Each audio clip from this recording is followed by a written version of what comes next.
오늘은 이 세상이 감당치 못하는 자로 살라라는 귀한 말씀을 가지고 주의 음성 들으시기를 축원합니다.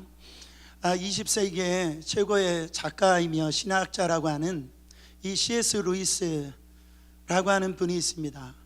제가 요즘에 이분의 책을 계속 읽고 있는데 순전한 기독교라고 하는 책, 스크루 테이프라고 하는 편지 등 참 유명한 그 책을 많이 남겼어요. 우리가 알 수 있는 책이 뭐냐면 나니아 연대기라고 하는 그 책입니다. 1950년에 이렇게 발간되어진 이 책인데, 이게 이제 책일 뿐만 아니라 영화로 이렇게 만들어졌는데 아마 보신 분들이 있을 줄 압니다.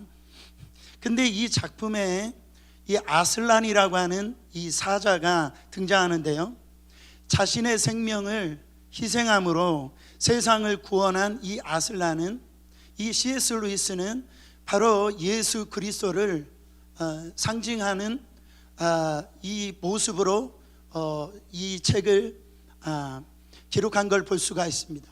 또한 이 사자는 바로 이 타협하지 아니하는 이 신앙의 야성을 뜻하고 있는 걸 볼 수가 있습니다. 사랑하는 성도 여러분, 예수 믿는 또 크리스찬들은 이 사자와 같은 존재들이라는 거예요. 바로 이 사자와 같은 야성으로, 이 믿음으로 이 땅 가운데 살아가는 존재가 그리스도인이라는 겁니다. 할렐루야. 이 바벨론 같은 이 거대한 이 세상 속에서 다니엘처럼 또 이 세 친구들처럼 바로 이 세상을 이기는 사람, 또한 이 골리앗 앞에 서 있는 이 다윗처럼 담대히 맞서는 사람, 사랑하는 성도 여러분, 그 사람이 그리스도인이며 이 자리에 모인 우리가 되어야 될 줄 믿습니다. 오늘 이 본문 히브리서는 누구를 향하여 쓴 서신서냐면 히브리인들인데, 어떤 히브리인들이냐면 바로 유대교에서 기독교로 개종한 그 히브리인들에게 쓴 서신서가 바로 히브리서입니다. 이 히브리서가 기록된 시기가 언제냐면 AD 65년경, 이때가 이 로마 황제나 이 로마 제국이 예수 믿는 그리스도를 어떻게 했던 시기였어요? 바로 핍박하고 박해하던 시기였어요. 이 시기가 바로 AD 313년까지 계속 되어졌습니다. 이 박해의 모습이 오늘 읽었던 히브리서 11장 33절부터 38절까지 우리의 입으로 읽어도 정말로 이렇게 읽을 수 없을 정도로 어마어마한 박해를 받았어요. 여러분, 하루아침에 집에서 쫓겨나고 이 가족과 이 친구들로부터 관계가 끊어지고 이제 도망자 신세가 되어지고요, 사람들에게 조롱을 받고 괴롭힘을 당합니다. 재산을 빼앗겨요. 또 심지어는 예수 믿는다라는 것으로 고문을 당하고 감옥에 갇힙니다. 그래서 땅굴의 카타콤 안에 들어가서 이렇게 살기도 했어요. 심지어는 사자들의 밥이 되어지고요, 바로 불에 타기도 하고 목베임을 당하기도 했다라는 거예요. 이런 고난이 오고 핍박이 오니까 어떤 일이 생겼냐면 배교하는 일이 생겼어요. 왜 배교하는 일이 생겼을까요? 살기 위해서 이렇게 믿음을 지키는 것이 너무나 벅차니까 배교하는 일이 있었어요. 나 예수 안 믿는다, 나 예수 안 믿고 산다라는 이런 배교하는 일이 있겠다라는 거예요. 그래서 신앙을 버리고 그렇게 주님을 떠나 세상으로 돌아가는 일이 생겼다라는 거죠. 이런 히브리서 저자는 바로 예수를 믿고 이 그리스도인들을 지금 이 말씀을 통하여 격려하고 응원하는 거예요. 저는 오늘 이 말씀을 통하여서 저는 신실하게 믿음을 지키고 그리스도인으로 살아가고 있는 저와 여러분들에게 응원하길 원합니다. 격려하길 원합니다. 어떤 상황에서도 절대 믿음 포기하지 말라고, 어떤 어려움이 있다 하더라도 예수의 손을 꼭 붙들고 살라라고, 어떤 고난이 찾아온다 할지라도 주님이 맡기신 이 사명의 길을 꿋꿋하게 감당하면서 살라라고. 오늘 이 시간에 우리의 환경이 다 다릅니다. 처지가 다 달라요. 그 히브리서에 있었던 그런 성도들과 우리는 분명한 다른 시대 속에서 지금 살아가고 있지만은, 그때나 지금이나 이 믿음으로 사는 것이 결코 쉽지 않다라는 겁니다. 이게 만만한 게 아니다라는 거예요. 오늘 이 믿음 지키기 위해서 고난당하고 고통당하는 분들이 계십니까? 목사님, 저는 그런 고난이 없는데요, 환난이 없는데요. 내 믿음 점검해 보셔야 됩니다. 진짜 내가 주님의 길을 걸어가자 할 때에 그 넓은 길이 아니고 좁은 길, 그 십자가의 길, 믿음의 길을 따라가려고 할 때 이런 핍박과 고난이 찾아온다라는 거죠. 절대 여러분, 우리의 환경이 포스트 코로나 이후에 어떤 환경이 우리 가운데 올지 모릅니다. 우리의 삶이 어떻게 변화될지 몰라요. 그럼에도 불구하고 오늘 성가대가 찬양처럼 이 믿음 더 굳셀지어다 승리하시기를 예수 그리스도 이름으로 축원합니다. 세상 속에서 이 그리스도인이 살아가고 있는 이 모습들을 보면 두 가지 모습으로 나타납니다. 첫 번째, 세상을 감당하지 못하는 자와 세상이 감당하지 못하는 자, 이 두 부류가 나온다라는 거예요. 조사 하나만 바뀔 뿐인데요, 이 삶의 모습이 완전히 달라진다. 세상을 이기고 세상을 통해서 승리하는 자가 있는가 하면 세상을 감당하지 못해가지고 그 속에서 패배하고 그 속에서 세상 속에서 호적거리는 그런 신앙생활을 하는 이 두 부류가 있다라는 겁니다. 여러분, 나는 어떤 사람인가?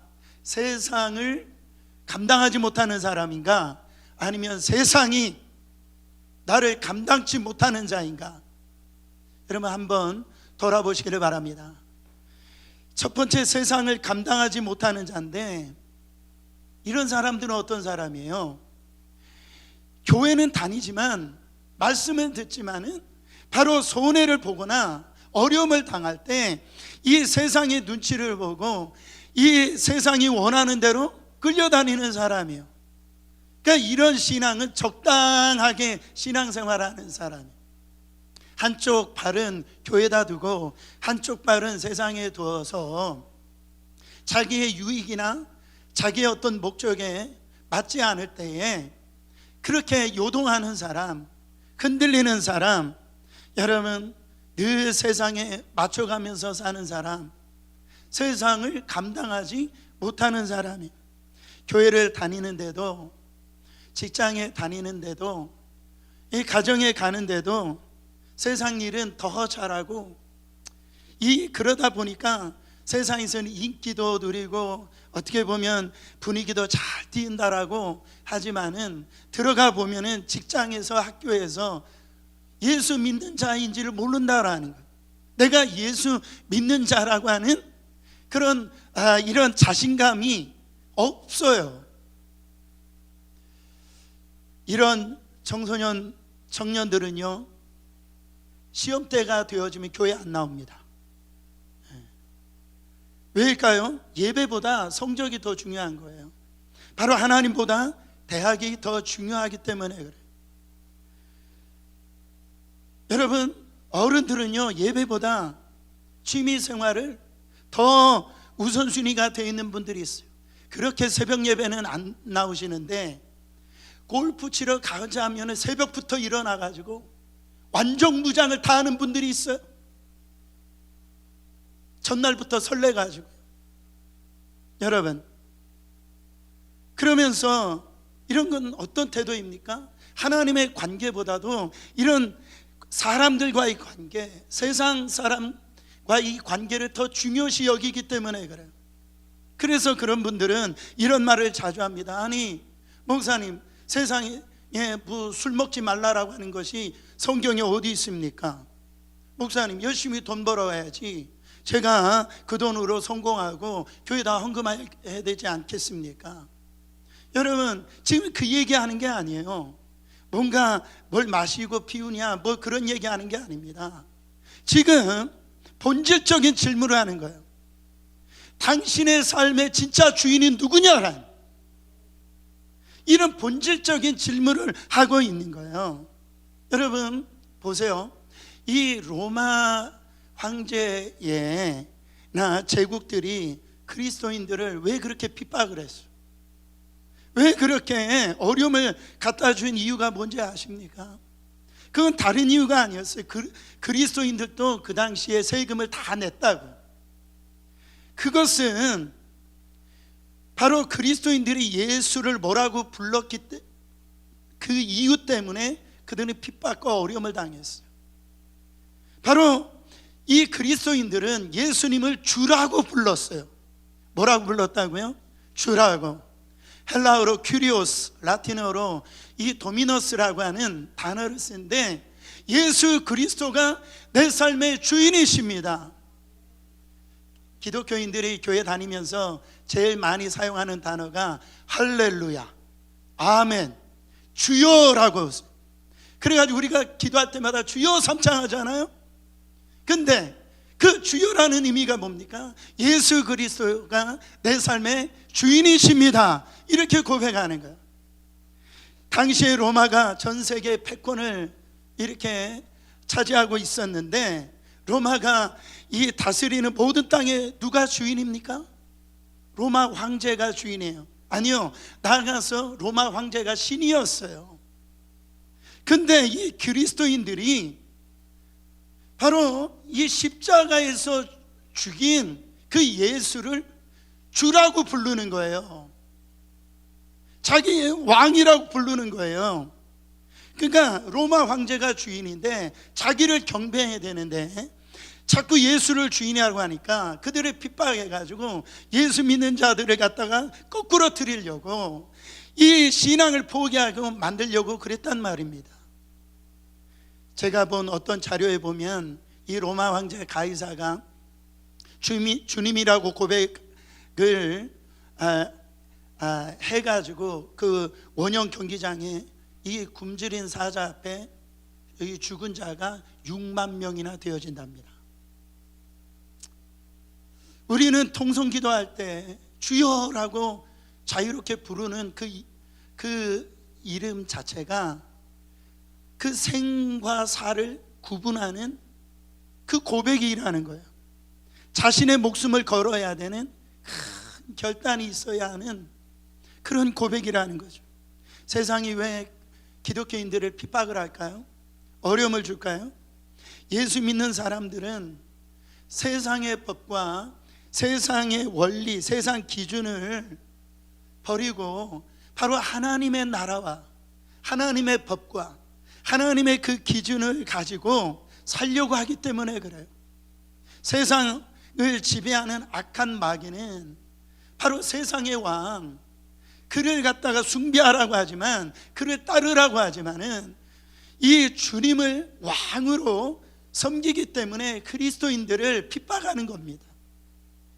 이 세상은 우리에게 하나님을 주인으로 믿고 그 모시라고 절대 가르치지 않아. 뭐라고 어떻게 살랍니까? 세상처럼 살아라. 바로 세상의 원리대로, 세상의 법대로 그렇게 살라라는 거예요. 한마디로 하나님의 나라는 생각하지 말고, 하나님의 뜻은 생각하지 말고 바로 세상에서나 성공하라는 거예요.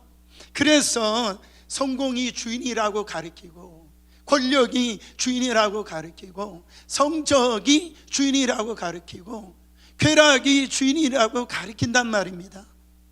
그 가르침에 얼마나 많은 그리스도인들이 그곳에 아멘함으로, 여러분, 다른 것을 주인으로 삼고 신앙생활하고 있는지 모릅니다.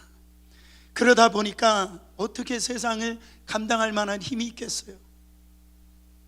주인이 하나님이 아닌 이 세상이 되어 있고 자기 자신이 주인이 되어져 있는데 어떻게 세상을 감당할 수가 있냐 말이죠. 감당할 수가 없는 거예요. 말은 하나님이 주인이라고 하지만 세상이 주인인 것으로 살고 자기가 주인인 것으로 그렇게 삽니다. 주님이라고 부르지만 나에게 어떤 유익이 안 되어지면 뭔가 이게 불편해지면은 주님을 우리가 주인으로 삼는 자처럼 살지는 않는다고요. 여러분, 제가 예전에 그 인터넷에서 한창 인기 있었던 그 패러디물 중에 이 조삼모사라고 하는 그런 이 만화 2컷짜리의 그 만화가 있어서 제가 그것을 모아 놓은 적이 있었어요. 여러분, 딱 2컷짜리의 만화인데요, 이게 아주 풍자적인 것을 담고 있어요. 이런 겁니다. 한 주인이 있는데 그 원숭이들을 이제 키우면서 이렇게 얘기하는 거예요. 뭐라고 얘기하냐면, 먹이가 부족하니까 앞으로 너희들에게 주는 도토리를 아침에 3개, 저녁에 4개로 제한하겠다. 그러니까 이 원숭이들이요, 화가 난 거예요. 아니 그것밖에 안 주냐고, 더 달라라고. 지금 뭐 완전히 화가 나가지고 대드는 거예요. 그랬더니 주인이 지금 2번째 컷에 뭐라고 하는 거예요? 싫으면 굶든가. 그렇게 얘기를 하니까 이 원숭이들 태세 전환을 합니다. 태세 전환을 해가지고 얼굴빛을 환하게 하고 주인의 어깨에다 손을 얹고 뭐라고 얘기하냐면, 예전부터 그렇게 먹어보고 싶었습니다. 처음에는 아무것도 얻지 못한다라고 그러니까 더 달라라고, 그게 말이 되냐고, 절대 안 된다라고 그렇게 외치던 저 원숭이들이 말이에요, 이제 싫으면 굶든가. 그러니까 저 옛날부터 그렇게 먹고 싶었다. 태세 전환을 하는 거예요. 저는 이 2컷짜리 만화를 보면서 재미있으면서도요, 이 씁쓸한 그런 마음이 들어. 이유가 뭐냐면 제 자신의 모습을 보기 때문에 그래요. 설교재단에서 말씀을 그럴듯하게 전하면서 교회에서 믿음 있는 것처럼 그렇게 예배드리지만, 여러분, 정작 이 자리를 떠나면 세상과 크게 다르지 아니하는 그 저의 모습이 있더란 말이죠. 여러분, 그 모습을 볼 때마다 제 스스로가 너무너무 깜짝 놀랄 때가 너무너무 많아요. 여러분, 이런 모습이 저에게만 있을까요? 오늘 이 조삼모사, 이런 태세 전환이 혹시 빠르진 않습니까? 교회에서는 믿음 있는 것 같고 정말 주님 잘 믿는 것 같고, 그런데 세상 속에 나아가서 얼굴빛을 확 바꿔가지고, 그 상황 전환이 바꿔가지고 그렇게 살아가고 있는 분들은 없지 않냐 말이죠. 이런 사람들은 세상을 감당하지 못합니다. 저는 오늘 2번째, 세상을 감당하지 못하는 자가 아니라 세상이 감당하지 못하는 자가 되시기를 예수 그리스도 이름으로 축원합니다. 자, 세상이 감당하지 못하는 자는 첫 번째, 어떤 위기의 환경에도 굴복하지 아니하는 믿음입니다. 이런 사람은 세상이 감당하지를 못해요. 세상이 아무리 유혹을 해도 끝까지 믿음의 순결을 지키는 사람, 바로 세상이 아무리 핍박을 해도 끝까지 하나님의 이 사랑을 버리지 않는 사람, 세상이 아무리 끌어내리려 하더라도 그 믿음의 사명의 길을 끝까지 걸어가는 사람. 왜냐하면 이 사람은 삶의 큐리오스, 그 주인이 예수님을 주인으로 모시고 살기 때문에 그래요. 이 믿음의 뿌리를 견고히 뿌리를 내리고 살기 때문에 어떤 유혹이라도 어떤 핍박에서도 그들은 흔들리지 않습니다. 요동하지 않습니다. 큐리오스, 내 삶의 주인은 예수 그리스도이십니다. 그것을 고백하며 사는 삶입니다. 요즘에 이 신앙인들이 이 믿음의 야성을 많이 잃어버렸어요. 특별히 코로나 이후에 이 믿음의 야성을 많이 잃어버렸어요. 여러분, 갈수록 머리는 똑똑해지고 이 품위는 더해가지만은 거룩한 야성을 많이 잃어버렸습니다. 과거에는 많이 배우지도 못하고 그 물질적으로 풍부하지 못했지만은 믿음의 야성이 있었어요. 신앙으로 승부를 걸려고 하는 야성이 있었어요. 교회 나와서 기도하면 병고침을 받는다 말이에요. 내 삶에 지금 아무것도 없다 할지라도 하나님은 내 인생을 책임져 주신다, 막 이런 믿음의 야성이 있단 말이죠. 근데 요즘에 신앙인들이 너무 힘이 없어요. 교회가 힘이 없다라는 거예요. 히브리서 11장은 믿음의 장입니다. 거룩한 이 믿음의 야성을 가지고 있는 사람들의 이름의 면면이 쭉 나오는 거예요. 그 뭐라고 얘기합니까? 오늘 말씀 시작할 때 32절에 보면 이 사람들을 다 기록할 수 없다는, 입으로 다 표현할 수 없다는 너무나 많은 사람들이 그 믿음의 야성을 가지고 세상을 이기면서 사는 사람들이 너무나 많이 있다라는 거예요. 여러분, 어떤 환난과 핍박과 궁핍과 어려움이 온다 할지라도요, 믿음을 포기하지 않습니다. 정말 믿음의 야성을 버리지 않았어요. 하나님을 섬기는데 돌을 맞아요, 또 톱으로 죽임을 당한다 할지라도 그 믿음의 야성으로 충만했어요. 절대로 기죽지 않고요, 하나님을 의심하지도 않고 하나님을 실망치 않았다라는 거예요. 그저 한 분 되신 하나님, 그분 섬기는 것이며 충분했어요. 예수 한 분이면, 날 위하여 십자가에 죽으신 예수 한 분이면 다른 어떤 것이 없더라도 충분했단 말이에요. 세상이 그들을 아무리 넘어뜨리려고 바로 온갖 수단 방법을 다 동원해야 하고, 이 방법으로 유혹하고 저 방법으로 유혹하도 이 믿음의 야성을 갖다가 잃어버리지 않으니까 오히려 세상이 두 손 들어버리는 거예요. 내가 저 사람은 건드릴 수 없겠구나. 세상이 포기를 해버리는 거예요. 여러분, 위기의 환경에 굴복하지 않은 믿음이 바로 이 믿음이 야성을 잇는 믿음이라는 거예요. 그런데 오늘날 환경에 너무나 많은 분들이 그 무릎을 꿇어버려요. 타협하고, 어쩌면 우리가 오늘날 지금 먹고 살만하니까 이 자리에 앉아 있는지도 모르겠어요. 예수 믿는 때 고난당하고 핍박당하고 그런다고 한다면 이 자리에 다 나오실 줄 믿습니다. 할렐루야. 근데요, 여러분, 모의고사를 잘 보는 사람이 본고사에서도 잘 봅니다.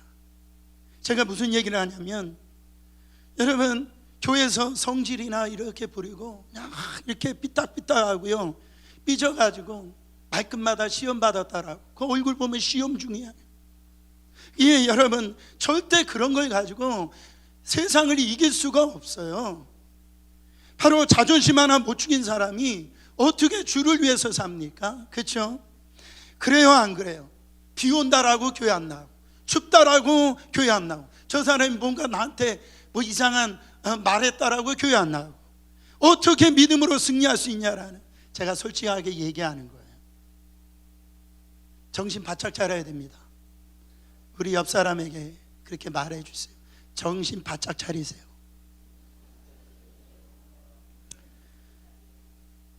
하나를 보면 열을 알 수가 있어요. 오늘을 보면 내일을 알 수가 있어요. 지금 예배 드리는 모습을 보면 바로 그 신앙을 알 수가 있어요. 우리는 모든 면에 있어서, 여러분, 우리는 믿음을 증명해내야 됩니다. 왜? 그 예수가 우리 안에 실제이시거든요. 큐리오스, 우리의 삶의 주인이 예수 그리스도이시기 때문에 그래요.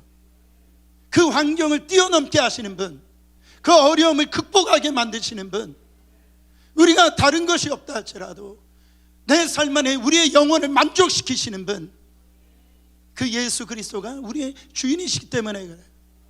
두 번째로, 죽음도 두려워하지 않는 믿음입니다. 세상이 감당하지 못하는 사람들은 죽음도 두려워하지 않는 믿음을 갖고 있어요. 바로 죽음 저 너머에, 그 세계에 바로 우리 안에 영원한 나라가 있다라고 믿는 믿음이에요. 세상 사람들은 농담으로 하는 말이 이런 말이 있어요.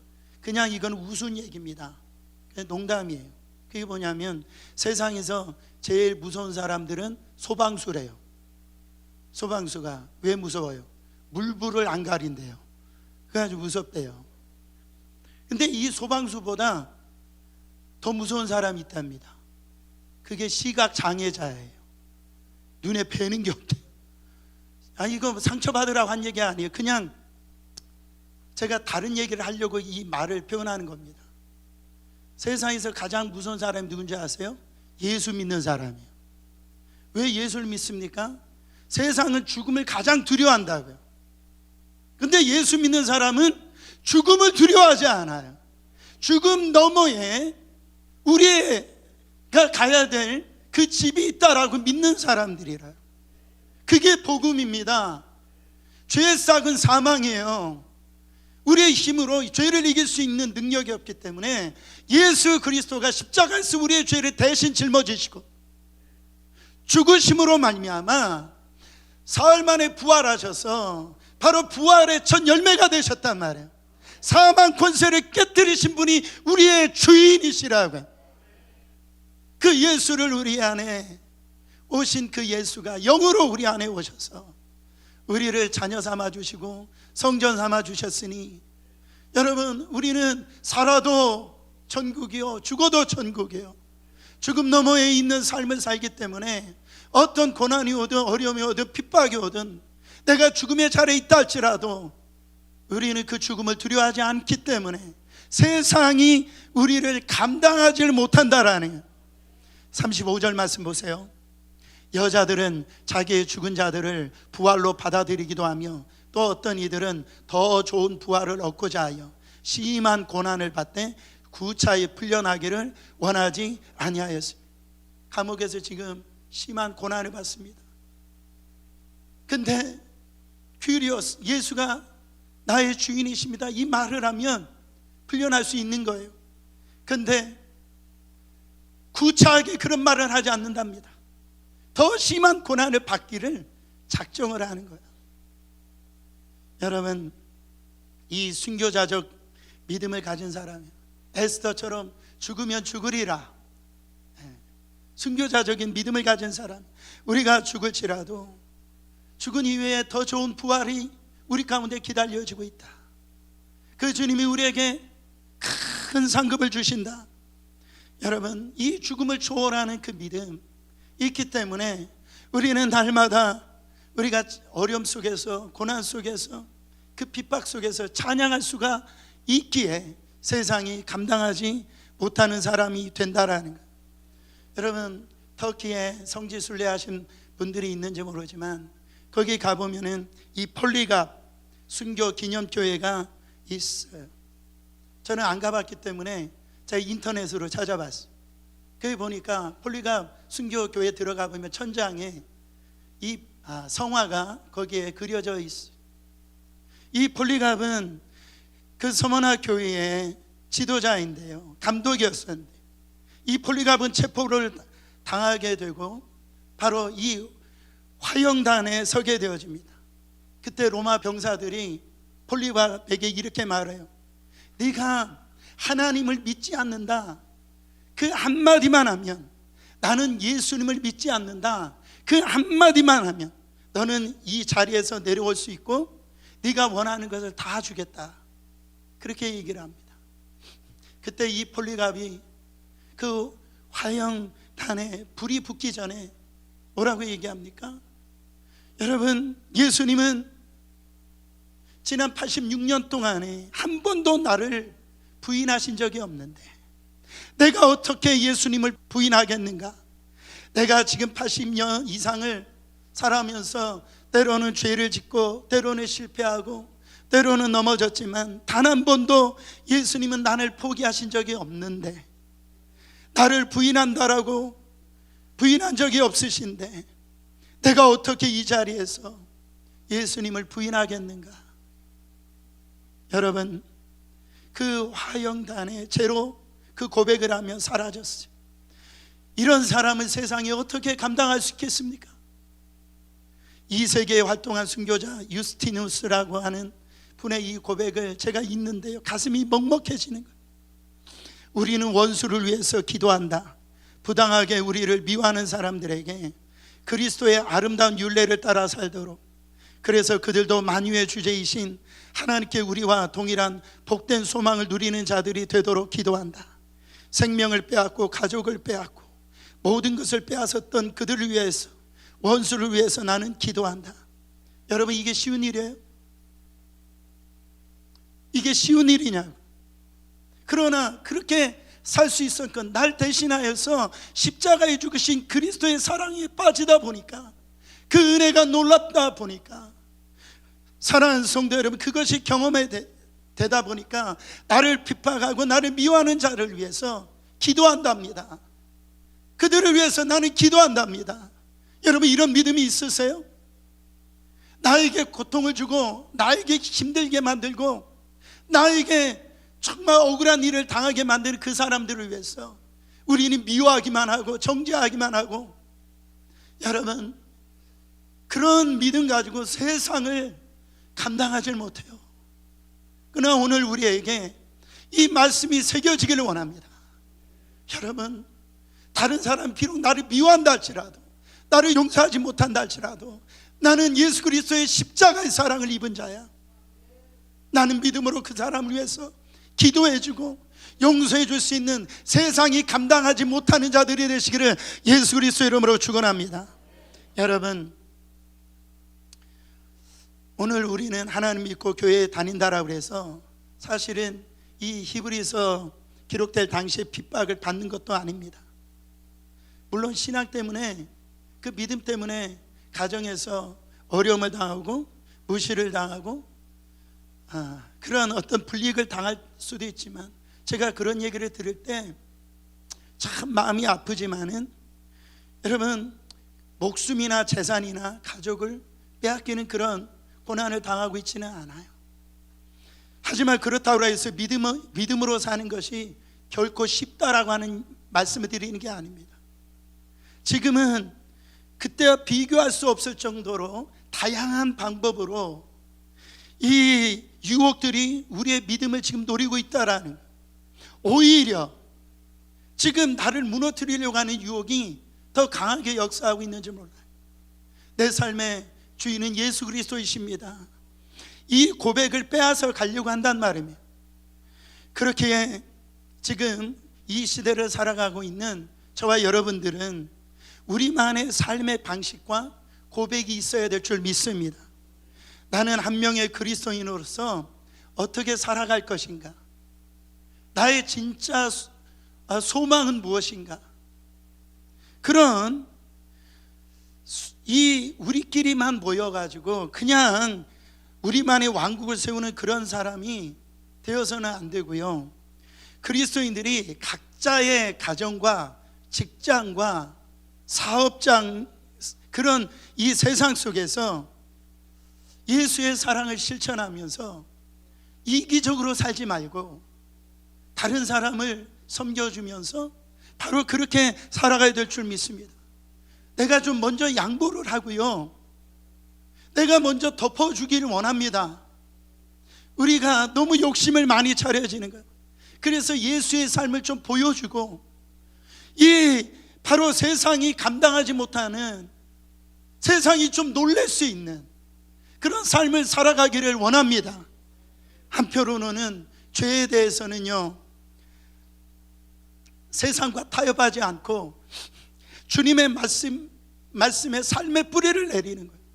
주님이 가라는 곳에 가고요, 주님이 서라는 곳에 서고요, 주님이 하라는 곳에 하고요, 주님이 하지 말라는 것을 하지 말고요, 청개구리처럼 그냥 반대로 하지 말고, 여러분, 내 삶에 예수가 큐리오스 주인이시기 때문에 그분의 우리의 삶을 전적으로 맡기고 바로 세상이 감당하지 못하는 자로 그렇게 살아가기를 원합니다. 저는 고등학교 시절에 크루세이더라고 하는 그런 이 신앙의 공동체 안에서 신앙생활을 했습니다. 그때 우리 학생들에게 이렇게 믿을 그 강령이 있었어요. 그래서 모일 때마다 오른손 들고 그렇게 선포하겠어요. 어떻게 선포했냐면 하나님 중심, 예수 그리스도 중심, 교회 중심. 할렐루야. 자, 오른손 한번 들어보세요. 하나님 중심, 예수 그리스도 중심, 교회 중심. 여러분, 이것이 이 고등학생 학생들만 선포하는 강령이 아니라 오늘 이 땅을 살아가고 있는 우리가 외쳐야 될 강령 아니겠습니까? 하나님, 나는 세상 중심이 아니라 하나님 중심으로 살겠습니다. 나는 오직 나의 중심이 아니라 내 삶의 주인이신 예수 그리스도의 중심으로 살겠습니다. 내가 세상에 허우적거리며 사는 중심이 아니라 바로 교회 중심으로 내 믿음의 삶을 살겠습니다. 이것이 세상이 감당하지 못하는 사람들의 모습이라는 것. 또한 이 믿음을 우리 자녀들에게 물려줘야 됩니다. 이 신앙을 우리 자녀들 다음 세대에게 물려줘야 된다라는 것. 저는요, 우리 자녀들이 세상에서 좋은 대학 가기를 원합니다. 좋은 직장 가기를 원해요. 할렐루야. 세상에서 정말 성공하길 바랍니다. 그러나 그것보다 제가 간절한 마음은 뭐냐면 어떤 학교, 어떤 직장에 가는 것이 아니라 바로 세상을 감당하지 못하는 그런 우리 자녀들이 아니라 그냥 세상에 휘둘리면서 겨우 하나 믿음 지켜서 교회 다니는 그 정도의 어떤 신앙인으로 살아가는 모습이 아니라 세상에 동화되는 사람들이 아니라 오늘 설교 시작하기 전에 이 다니엘처럼 아무리 세상에 이 왕의 진미라 할지라도 거절할 수 있는 믿음의 야성을 갖고 있는 사람, 세상의 어떤 골리앗처럼 정말 승리할 수 없는 그 장수 앞에서 바로 예수 그리스도 이름으로 담대히 나가 승리할 수 있는 그런 사람들로 세우기를 원한단 말이에요. 여러분, 그것은요 다른 것이 아닙니다. 그들의 삶을 여러분 살게 만드는 것은 다른 것으로 살게 만들 수 없어요. 여러분, 어떤 위인을 배워서 되는 게 아니에요. 그냥 교회 와서 그 목사님, 전도사님 일주일에 한 번 성경 공부해서 그렇게 바뀌어지는 게 아닙니다. 믿음의 전승이 되어지려면 정말 아이들과 가장 가까이 지내고 있는 이 부모님들이 정신을 차릴 때 이 믿음의 계승이 이루어지게 되어지는 거예요. 그래서 세상을 이기는 자들이 되어진다는 거예요. 여러분, 세상을 감당하지 못하는 삶이 아니라 세상이 감당하지 못하는 삶으로, 비록 우리 가정의 재정이 넉넉하지 못할지라도, 비록 배운 것이 부족한다 할지라도, 갑자기 찾아온 질병 때문에 내 몸 하나 가두지 못할 그런 연약한 몸이라 할지라도 그 삶 속의 시선은 늘 예수 그리스도, 거기에 의연함이 있어요. 거기에 자신감이 있어요. 거기에 담대함이 있어요. 여러분, 기쁨을 잃지 않는단 말이에요. 왜 그렇게 그 작은 것 하나 때문에 세상 속에서 호적거리냐 말이에요. 왜 그걸 이겨내지 못하냐 말이에요. 마태복음 6장 33절을 이렇게 말씀합니다. 그런즉 너희는 먼저 그의 나라와 그의 의를 구하라. 그리하면 이 모든 것을 너에게 더하시리라. 여러분, 이 진리가 먼저 믿는 저희들부터 이 일이 이루어져서 바로 예수 그리스도께서 우리의 삶을 바로 그의 나라와 그 영광을 위하여 내 재물과 나의 삶의 모든 이 포지션을 그분 앞에 드릴 때에 하나님께서 이 모든 것을 더해 주시는 삶을 우리 부모님들이, 믿는 우리 성도님들이 보여줄 때 세상이 믿는 자들을 통하여서 여러분 새로운 하나님의 역사를 경험할 줄 믿습니다. 여러분, 말씀을 마치면서 아까 우리가 영상을 보았지만은 제가 이 기억 속에 생생히 남은 이 사건입니다. 이 사건이 뭐예요? 그 이름, 나오는 그 이름 캐시 버넬이라고 하는 바로 이 학생이에요. 여학생이에요. 1999년 4월 달에 이 컬럼바인 고등학교에서 총기 사건이 일어났어요. 그때 이 에릭이라고 하고 이 딜런이라고 하는 두 아이가 이 나치하고 그 히틀러 생일을 기념해 가지고요, 학교에 있었던 이 학생들을 총기로 900발 난사해 가지고 학생 12명하고 선생님 1명, 그리고 23명의 큰 무상을 입혔던 미국 역사상 최악의 사건이었어요. 에릭과 딜런이 한 학교에 학생들을 다 아까 영상이 봤던 것처럼 모아둡니다. 그리고 그 학생들에게 똑같은 질문을 하는 거예요. 그 질문이 뭐였어요? Do you believe in God? 너 하나님을 믿니? 그때 그 교실 안에 있었던 학생들은 믿는 아이들도 있고 믿지 않는 자도 있지만 바로 어떻게 하면 살 수 있다라고 하는 것을 그들이 알았기 때문에 I don't believe in God, 나 하나님 믿지 않습니다. 거기서 살려고 그렇게 얘기하면 살 수 있으니까 너 I don't believe in God, 나 하나님 안 믿어. 근데 단 한 사람, 그 캐시 버넬만, 그 학생이 그 안에 있었어요. 이 캐시 버넬은 어렸을 때부터 믿음이 좋은 학생이 아니었어요. 신실한 크리스찬 가정에서 태어났지만은 그 사춘기 때 방황을 많이 합니다. 부모의 속을 썩이는 거예요. 그러나 이 부모는요, 자기 딸을 갖다가 포기하지 않는 거예요. 그래가지고 믿음으로 기도합니다.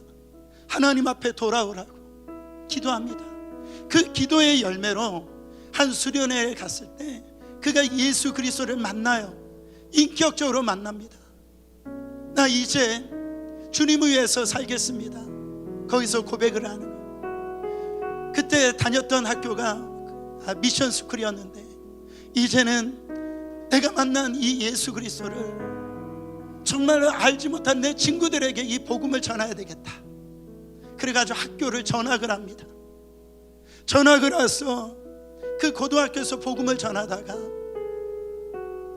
이 잠사를 당하게 된 거예요. 에릭과 딜런이 캐시 버넬을 앞으로 불러냈어요. 동일하게 이마에다 총구를 댑니다. Do you believe in God? 그때 이 캐시 버넬이 고백을 하네. Yes, I believe in God. 또다시 물어봅니다. 같은 질문을 합니다. Do you believe in God? 이 캐시 버넬이 Yes, I believe in God. 나 하나님 믿습니다. 그때 이 두 사람을 총구에다가 캐시본에다 쏘고 네가 믿는 하나님 곁으로 가라 하고선 그 자리에서 캐시본에를 순교를 합니다. 여러분, 그 사건 이후에 다 끝난 줄 알았는데 바로 그 자리에 있던 학생들 가슴 속에 이 캐시버넬이 남은 거예요. 그들은 그 가슴 속에 이게 뭘까? 나도 똑같이 어릴 때부터 교회를 다녔는데 내가 하나님을 믿는데 우리가 다 나는 하나님 믿지 않는다라고 무서워서 그렇게 말했는데 저렇게 하나님 믿은 지 얼마 안 된 전학 온 제가 하나님을 믿는다고 어떻게 저렇게 대답을 하지? 영적인 이 각성이 일어났어. 이 사건이 마무리되고 나서 바로 새롭게 등교하는 학생들이 이 국기 개양대 앞에 모이기 시작을 했어요. 이 국기 개양대 모여가지고 자신들의 죄를 회개합니다. 나라를 위해서 기도합니다. See at the pole. 이 기도회가 일어나기 시작한 거예요. 이게 미국 전역으로 퍼져서 지금 우리 조국 대한민국도 이 국기 개양대 앞에 이 기도회가 이루어지고 있다라는 거예요. 여러분, 그 당시 미국 타임즈에 이 일에 대해서 이렇게 평가했어요. 한 10대의 짧은 삶과 죽음이 전 미국의 10대들의 가슴에 부흥의 불을 붙였다. 사랑하는 성도 여러분, 한번 따라해 보세요. Yes, I believe in God. Yes, I believe in God. 여러분 안에 고난이 있을 수 있어요. 어려움이 있을 수 있어요. 이 마지막 때 너희가 환난을 당하라. 환난이 있다라고 그랬어. 여러분, 내가 믿는 예수 그리스도, 이거를 세상과 맞바꾸지 마시길 바랍니다.